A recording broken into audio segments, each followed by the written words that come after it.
From Southern Colorado's high-definition news leader, this is News Channel 13, where the news comes first. I have been watching chaos. I've been watching cars threatening to run the police officers over. It's a little bit of insanity is what it is. Highway 24 shut down, flash flood fears creating other problems, and big questions tonight.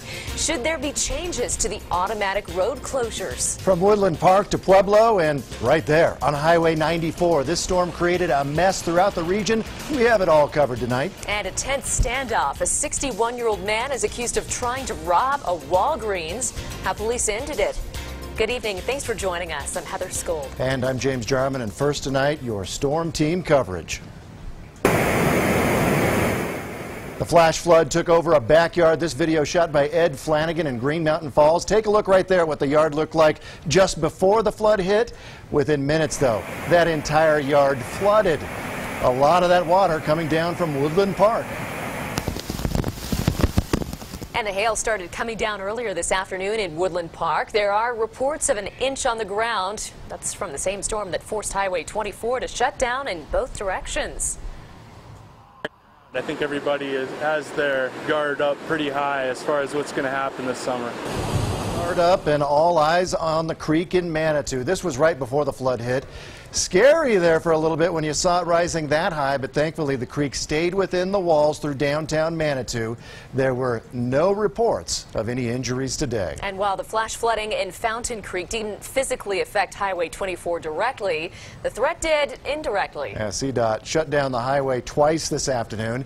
KRDO News Channel 13's Jonathan Petramala asked the question why after millions of dollars have been spent to ease the flood risks. James and Heather, Highway 24 is back open again and traffic is running smoothly, but I want to imagine something for just a moment. Let's say that a dart is a thunderstorm, the dartboard, the burn scar. You can see there have been a lot of misses this summer, including today, but what CDOT is worried about is for that one thunderstorm to hit a bullseye, and that means that debris and floodwater will come down onto Highway 24, possibly hurting someone. If there was a way to understate yet explain the flash flood in Green Mountain Falls. I mean, it got real there for a second. Real scary for Brock Osborne and his neighbor Angel Perez, and for more than just a second. Went from just like this, at maybe 20 minutes, it was completely, everything was underwater.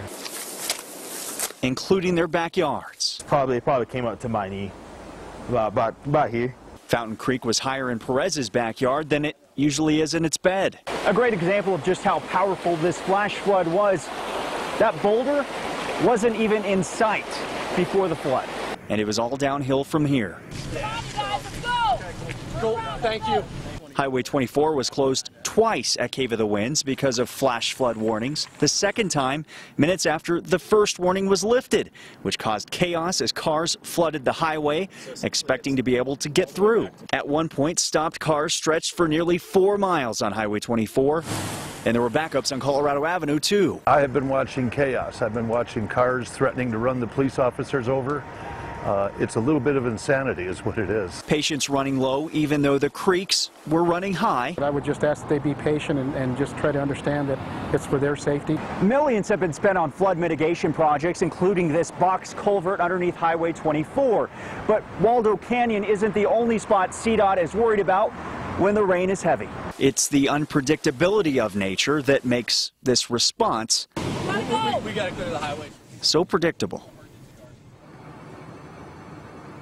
And CDOT has indicated that there is a small possibility in the near future that they could ease up on closing Highway 24 every time that there is a flash flood warning, although they're not ready to do that just yet. Live in El Paso County, Jonathan Petramala, KRDO News Channel 13. See, that's what my car looks like. It's hail up to the rims. Hail up to the rims along Highway 94 near Ellicott. Amber Hansen sent us this video. Hail there looked more like snow. As you can imagine, the severe storms are taking their toll on homes and jobs. New at 10 o'clock, KRDO News Channel 13's Greg Miller shows us the impact Mother Nature's had so far and the fears for the future. When farming is your livelihood, you rely on Mother Nature. But that means you also have to expect anything. But even George Schubert says damage like this is unprecedented on his farm near Ellicott. When it got here, it kind of magnified everything north. Everything started coming together right here, and as you see, this creek bank right here was approximately about half this wide, and the volume of water was tremendous in here. It's damage he has not seen in decades. I said, well, it looked like 1965 again. We had the flood in 65 through this valley. It was 3 miles wide, and basically there was no water that fell in this area. It came from up north around Black Forest. His farm has suffered a 1, 2, and now 3 punch, being hit day after day by downpours, leaving behind more than just washed away land. And check out this refrigerator door. It's just one of many pieces of debris that go across about a mile of Schubert's farm. He thinks it'll take about 5 people up to 2 weeks to clean it up, in addition to all the other damage they've got to make sure is repaired. But that's only going to take 2 weeks if there aren't more storms ahead. Miles away, a homeowner also near Ellicott was too distraught to talk on camera, but he showed us this damage to his home. This time, all caused by hail. Gigantic holes in his siding, his garden completely gone. He's forced to rebuild after seeing the wrath of Mother Nature firsthand. As for Schubert, he's not calling it a disaster yet. In fact, the rain has brought one silver lining in all of these clouds. We had any pasture, and we've been feeding cows until, well, we still fed today. And that $300 a day going out for hay is a little bit tough, so I do like the rain. I really do, and we'll deal with the rest of it as it is. Though he admits the rain could come down a little slower next time. Near Ellicott, Greg Miller, KRDO News Channel 13. And that is on the wish list for a lot of people. We want the rain, but just not so fast. And it double-edged seems sword of it all right there. The storms have really just parked over our area, haven't they? They have, and they've been so slow moving that we just get this heavy rain for an extended period of time. Take a look at some of the storm reports from the rain and the storms that we had out there today. Just under 2 inches of rain right near Ellicott fell through the afternoon, which doesn't sound like a lot, but when you get all of that rain in a short period of time, obviously you can see the devastation that it causes with respect to some of the flooding we have been tracking. Near Rye, we saw over 1 inch, and near Pueblo, upwards of a ½ inch. Check out those hail sizes, too. Near Ellicott, 1.5 inch in diameter. Hailstones were reported in Ellicott, so a lot of large hail causing all of that damage. We even had a funnel cloud reported near Lamar this afternoon. Taking a look outside right now, we are still tracking a few storms across eastern parts of Los Animas County, but more importantly, I want to direct your attention to the storms that are near the Denver area. These storms are continuing to shift off toward the south and east, which means as we head through the next couple of hours into your early Tuesday morning, could see a few of these storms moving back into the Pikes Peak region. We are going to track that in more detail, along with when the heavy rain returns tomorrow, using Skycast a little later on in the newscast. James and Heather, back to you. Okay, thanks, Rachel. Well, Pueblo City Council decides where you can and can't smoke pot. Before tonight, you could only smoke inside your home. Tonight, Council extended those boundaries. KRDO News Channel 13's Emily Allen was at that council debate, but for such a divisive issue, looks like not too many people were there. She joins us live from City Hall in Pueblo. Emily. James and Heather, when City Council decided on this ordinance, it looked much like this room now. It was practically empty, and for the people that were here, when the City Council asked people to weigh in on this ordinance, no one spoke up. Now, City Council President Sandy Daff says she was shocked that no one spoke up during this meeting about this ordinance. She does say these empty chairs say a lot about the community's changing attitude towards marijuana. I think there's an acceptance that it's happening, it's here, and it's probably here to stay. A little bit nervous that we keep going up and down, not really certain where. Here's what City Council decided on tonight.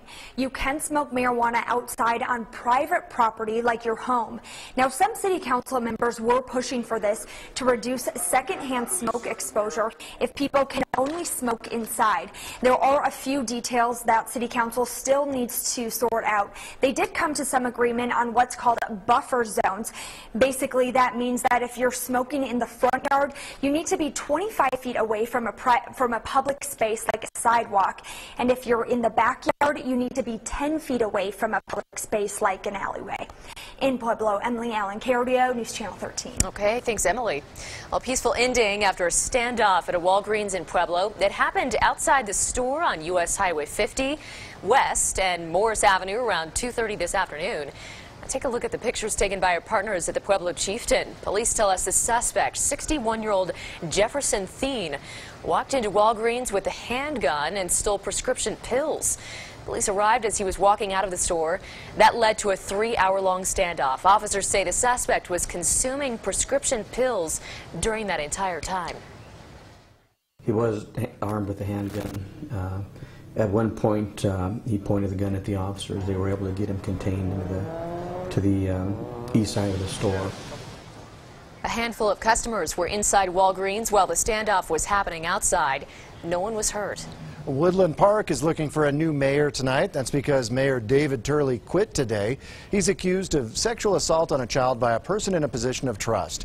Court records claim he touched a 17-year-old boy inappropriately. In a public statement, he says, in part, given the allegations against me and the legal constraints placed upon me, I cannot continue to provide the attention to the city of Woodland Park that it so richly needs. Woodland Park's city manager says the city is moving forward. We pride ourselves on being a city that has earned the trust and respect of our citizenry, as well as other municipalities within the region. We will continue to do that as well. In his resignation statement, Turley says he is innocent. A panic-filled night for a lost 4-year-old girl and her family. The little girl was discovered around 11:15 last night in the 3900 block of Regency Drive. That's on the Springs southwest side.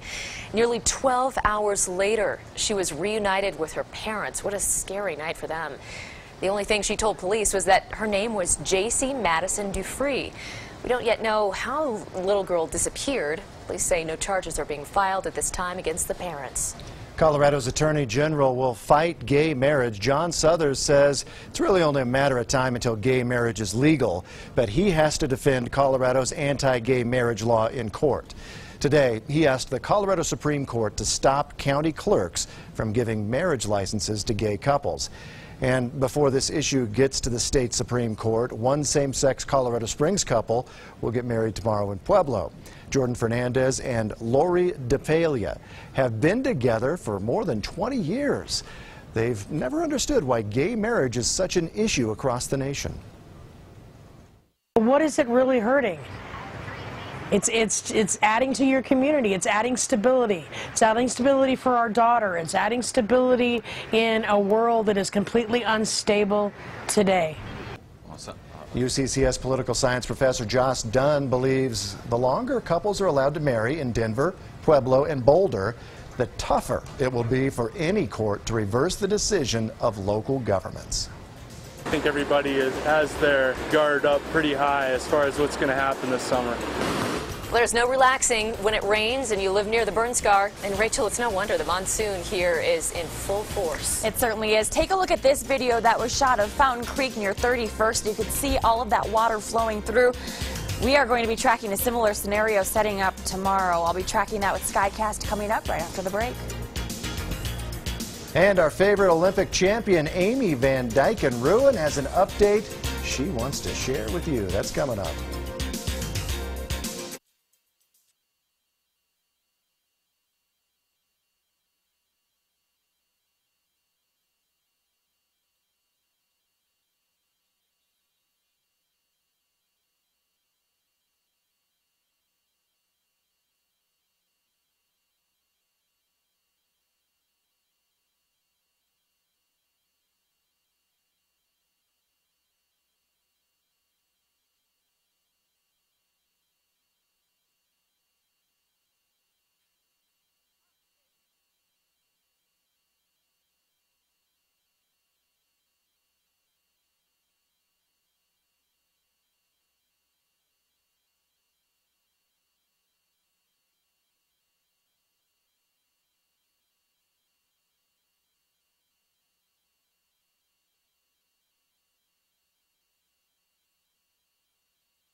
song that made everyone happy is turning just plain tacky.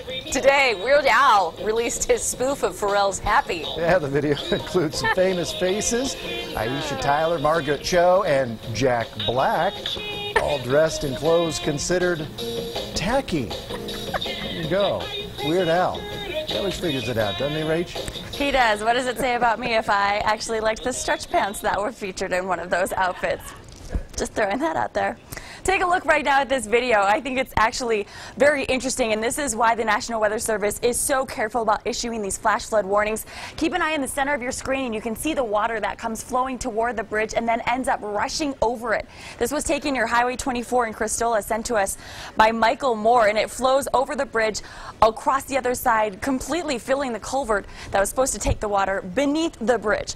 This was one of the reasons why Highway 24 was closed a number of times today, and why we had a flash flood warning in effect for a portion of Highway 24 for several hours through the afternoon. As of right now, the storms that we are continuing to track across southern Colorado, mainly just across the eastern part of Los Animas County.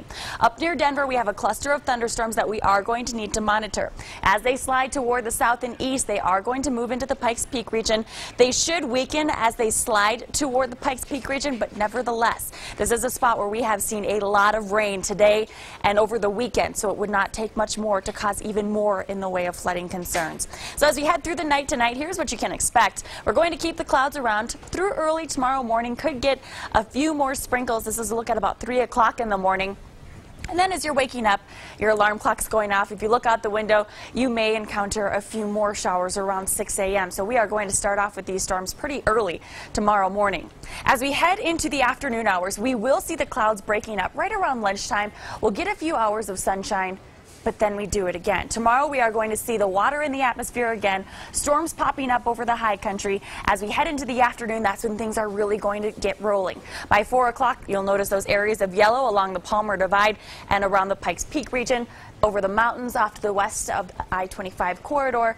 They'll start over the mountains first and then slide toward the east, and then watch what happens as we head into the later evening hours.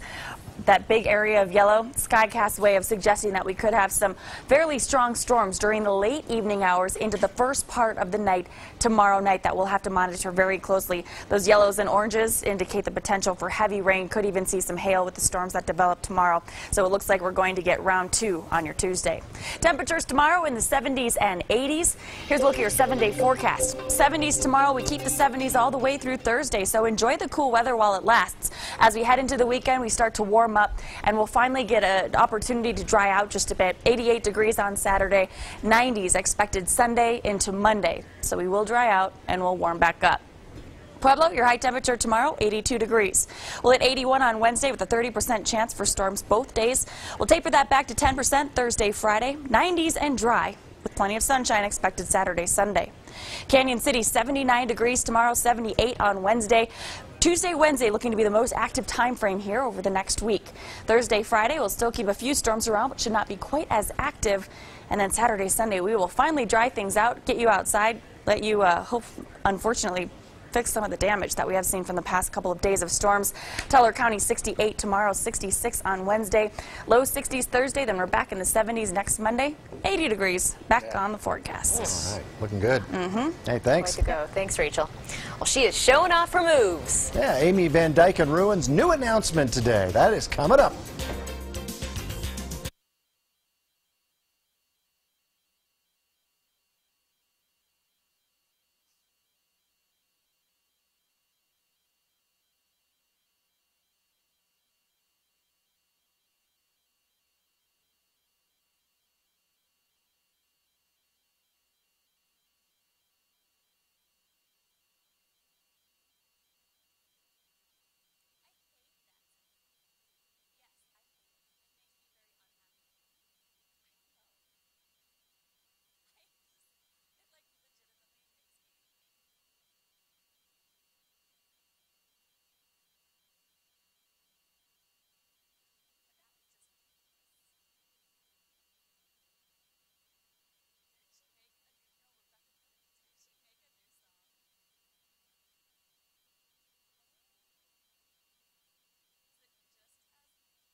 A Colorado family is determined to make their dog's last days the best possible. Their pup is battling cancer. Instead of giving up, Judy Jaros and her husband gave Marcia a canine bucket list. Now, Jaros is a volunteer at the Humane Society and recently adopted Marcia, a 5-year-old American Bulldog mix. Well, the day she was set to bring her home, she and her husband found out Marcia has stage 3 skin cancer. Now they make each day a gift filled with her favorite adventures. She had a really hard life. She deserves a chance. And yeah, it might break the bank, but you know, it's money, whatever. She's brought us more joy. You know, she's just priceless to us, so it was worth it. Well, so far, surgery has been unsuccessful to remove all of Marcia's cancer because it has spread to her lungs. Amy Van Dyken Ruin made a name for herself, breaking records. And that same attitude is helping her recovery after that ATV accident. She posted this video today showing that her hip flexors are functioning. Her spine was completely severed at the beginning of June, and since then, she's been working from 9 till 4 every day to strengthen her body. Amy's goal is to walk out of Craig Hospital in August. Wow. I mean, severed spine. And now she's moving her leg like that. That is incredible. It is. Well, I mean, that's one of her drive and desire helped her become an Olympic champion. That's right. It's helping her in her battle right now. Coming up in sports, Troy Tulowitzki and Justin Morneau participating in tonight's Home Run Derby. We'll let you know how deep and how long Tulo could go. Sports coming up.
Now, Rob Namnoon with Southern Colorado's award-winning sports. Good evening, everybody. After his performance in tonight's home run derby, Yoenis Cespedes of the A's is making people say, yo, did you see Cespedes in the home run derby? Tulo was the captain of the National League squad tonight. Justin Morneau back in Minnesota, where he played 10 years for the Twins. Look how cute his kids are. Morneau, he didn't get out of the first round, but the fans love seeing him back in the Twin Cities. That shot hit that blue flag. Little tip of the cap after he was done. Tulo, he had a great first round. He would make it into the second round, and this is a great souvenir for a young fan. A home run ball, courtesy of Tulo. Now, Giancarlo Stanton of the Marlins didn't reach the finals tonight, but he hit the longest one of the night. Almost left the stadium, more than 500 feet at 6. And then Cespedes, he was impressive all night long. He was the king of the long ball tonight as he won tonight's home run derby as he wins back-to-back home run derbies. Rockies outfielder Charlie Blackmon will join Tulo in tomorrow night's All-Star game. What a thrill for Blackmon. It'll be his first ever All-Star game. Pretty big deal, right? His family, they'll be making the trip to Minneapolis for the All-Star game. Of course his family wouldn't miss it, except for one family member. Mom and Dad are definitely coming. I invited my sister to come, but she's on vacation at the beach, and that's what she wants to do. So I want her to do whatever she wants to do. The U.S. lacrosse team played England tonight in the World Championships in Denver, and the U.S. in the red. They made it look easy. They made it look like England was playing with one less player on the field. The U.S., they would crush the boys from across the pond tonight as they would win by a score of 20-1. Hey, I am all for passion when it comes to being a fan. However, a fan in Corpus Christi, Texas, took it a little bit too far yesterday, and for what? After Telvin Nash of Corpus Christi Hooks was hit by a pitch by Blake Hassenbrook of Midland, a fan, Nicholas Swoop, ran onto the field to confront the pitcher. It appeared as if he was going to throw a punch. And then a few of the Rockhounds players rushed to the pitcher's aid. One even pushed that fan to the ground. I don't think he realized that it wasn't just the pitcher on the field. It came close to getting ambushed by the entire team.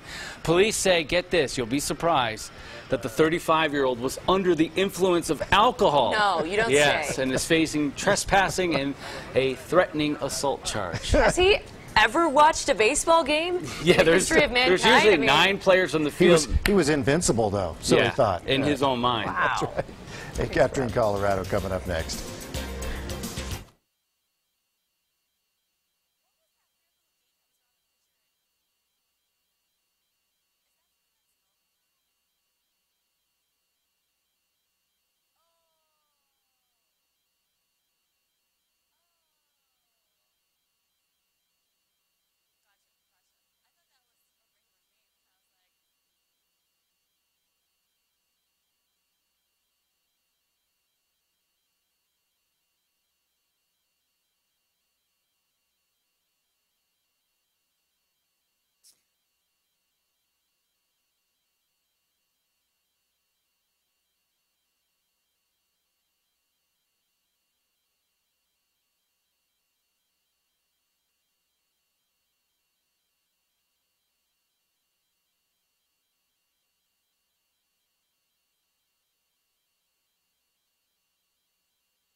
Check out these guys still wearing their velvets. This picture comes to us from Stephanie Jones.